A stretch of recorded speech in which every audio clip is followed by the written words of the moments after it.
Hi guys, this is Fernando doing another video for the Modern Survivalists, in this case replying to a request by 270 Remy.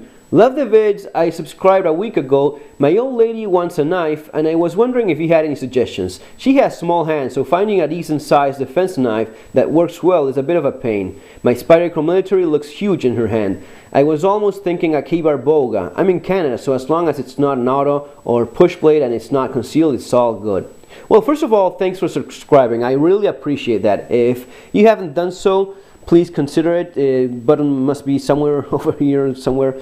So I really appreciate that sort of thing. Now, another point about being in Canada. Remember, guys, that these videos I make them, but you may be anywhere. So there's always differences in the countries, the different laws that apply. Maybe if 270 Remy was in US, I would suggest taking a closer look at having a concealed firearm, which would be a better defensive tool. Even if you should still have a knife with you, if it's a matter of defense, you should have the best tool that is possible to have in your given situation, in your given country. That being said, some of the suggestions that I have here. Well, this would be my first suggestion. My first suggestion would be the Spyderco Delica 4. This would be a very nice knife for a lady. It's the little brother or little sister, based on the color, this purple color, of the Spyderco Endura 4, which I've previously reviewed. Excellent knife. Well, this is just a smaller version of that knife. Very well made, of course, by Spyderco. It's also a classic on its own right. It has a VG10 blade. It's good steel. It's made in Seki, Japan. Seki City, Japan. It has steel liners on the inside, so it's pretty solid and pretty sturdy in spite of being kind of a small knife. The handle may not be that comfortable for a hand of my size, larger, medium-sized guy hand. Not that great, but for a lady, this would be a good option. You know, you always have to try these things out because hands are all different as well, and what is comfortable for someone may not be as comfortable for someone else. But I mean, my wife, she's liking this knife a lot. This has, let me use my tool here. What is it? A 3-inch blade. Yeah, just a tad under 3 inches.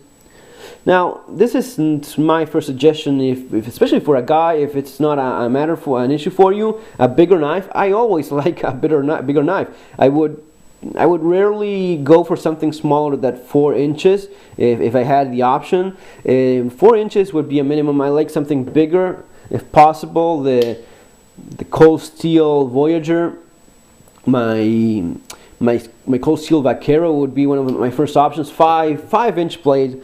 4 or 5-inch blade, but 3 inches, is it still, well, would you not carry it just because it's 3 inches? By no means. I mean, 3 inches in the right hand is going to be doing lots of damage to your attacker if it comes down to that. Even a smaller knife. This is a keychain cheapo little knife, right? Take a look at this thing. Now, would you be able to do some damage with this blade if you had to? If you had to use this for defense? Of course. Don't be confused by any means. If you get hurt with this blade, it's going to be doing a lot of damage as well, especially in the right hand, especially when there's enough of an opportunity to deploy it, to use it correctly, especially for women if they're concerned about attackers, physical attacks. Someone on top of you, you can do lots of damage with even a small knife like this one. Let me take a look and see. What is this? This is a tad over 2 inches, 2-inch blade. Still, also something that a lot of people apparently don't know. When used for stabbing, a knife, it's not only going to be penetrating those 2 inches, right? It's going to be penetrating. Usually, it's going to be penetrating twice as much of the length of the blade. A gut stab, stabbing someone in the stomach, it's usually going to be doing 2 times as much damage. It's going to be penetrating 2 times as much because of its soft tissue. Goes along with the knife, right? Between 1.5 and 2 times as much penetration as the length of the blade. Of course, this will depend greatly on where you're stabbing someone, because the anatomy of a person is quite complex. But just keep that in mind. It's not just, oh, it's just a 2-inch blade. And some of those myths, I keep laughing like an idiot, because I keep remembering some things that I've read. You need a 5-inch blade because 5 inches is what you need so as to cause enough damage to stop someone. Because I read that the FBI said that it's 5 inches on gelatin test. People die of so many ways and survive so many different sort of attacks. It's first of all, have something for defense. That would be the first rules of all. Now, of course, whenever you have the option of having something better, by all means do so. But if you're talking about a knife for a lady that she's not going to be carrying something like this because she just won't do it, then by all means, this would be just as well. This would be very good for her. And another point, very important, it's not only about penetration, it's about how sharp the knife is. If you're using this in a violent encounter, you're not going to be just stabbing, tearing, pulling, slashing. How sharp the knife is going to be a huge factor as well. And this is razor sharp. This is here. Yeah, it is that sharp, okay? So it's the kind of thing that, in spite of its small size, is gonna be doing quite a lot of damage to your attacker, if it ever comes down to that. So first suggestion, Spyderco Delica 4. Very well made, VG10 steel, made in Japan. You have those internal liners so as to make a very solid, sturdy blade. And remember, your grip for defense, it's not this. Remember, this is what you use when having dinner with the Queen of England. This is what you use when you're fighting for your life against someone, right? You don't want that blade falling. Take a look at Dog Brothers. You haven't seen that before, take a look it up on YouTube. Dog Brothers. See if they hold their knife like this, or their sticks, if they hold them like this, like that, or if they hold them like that. This leaves a gap. Falls. This is much more secure grip for a dangerous encounter. Well, the knife that I was reviewing before, the Kershaw Brawler, this is not a bad option either, especially because it has a bit more of a finger guard here. It's going to be stopping your hand from going forward, which you don't have as much in the Delica. You have it's much more subtle. It's not as sturdy as the one you see here.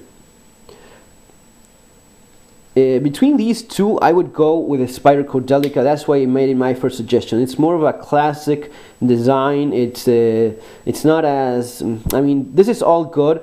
And one more thing, guys, this is not an automatic knife. Some of the comments I read are just, I understand that people are not supposed to know everything, but this is not an automatic knife. It's an assisted open knife, right? Huge difference. So huge that one is illegal and one isn't in many places. Actually, the assisted opening mechanism was specifically made so as to avoid the problem of the automatic knives, which are illegal in many places. In many places where automatic knives are not legal, the assisted opening knife, it is perfectly legal, because it uses a mechanism that requires your own strength so as to be deployed.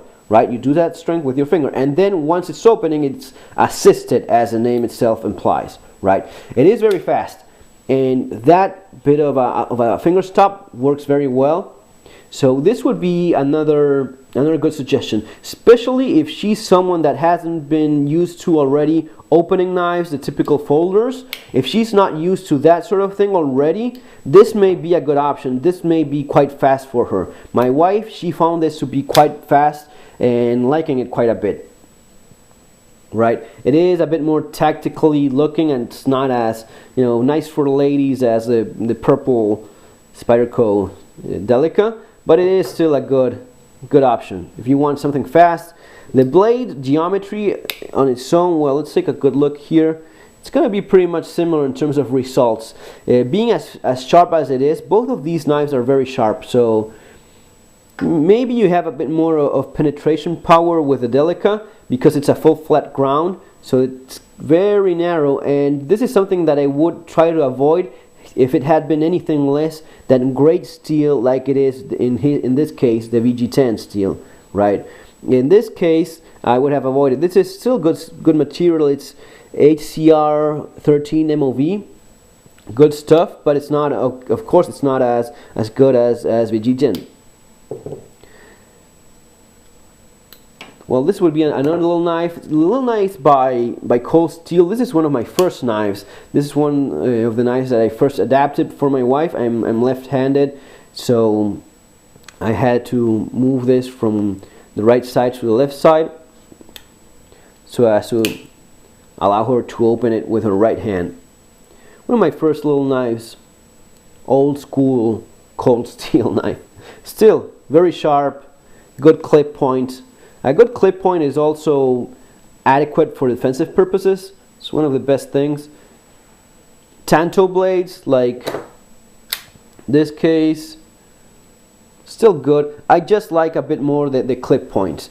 If I had the option, of course, something bigger, Cold Steel Voyager, something like that, but still it's good stuff. If she's looking for a small knife, that would be basically it. First of all, take a good look at the Spyderco Delica.